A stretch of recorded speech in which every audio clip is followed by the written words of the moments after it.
Hey everybody, what is going on? I hope you guys are all doing well, and welcome to another tutorial video. In this video, I'm going to be explaining to you guys how you can create a sticky header on your web page on WordPress. So let's get right into it. Now, the main thing you're going to want to do is you're going to be editing your CSS. Now, for this, you do need to have the paid version of WordPress, which I do not. I don't have any subscription and I'm not able to access it.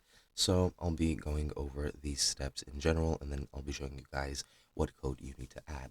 Now, what you need to do is you need to go into Appearance and then click on Customize and make sure you have your header available on your site at the moment. Make sure it's not deleted. If it is, just insert it again because you're going to need it to find the ID. Now, to find the ID, you need to enter the standard page of your site. And once you do, you're going to just have to right click and inspect the element and find the header element ID.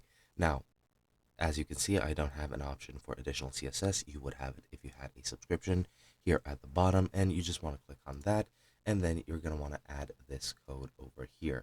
This is the code that you're going to want to add into your additional CSS place, and you're going to need to replace nav with the CSS class or ID for your header, as I've mentioned previously. But yeah, once you do that, that should be it, and your menu should be sticky from now on. And that is pretty much it. Hope you guys enjoyed, and I'll be seeing you guys in another video.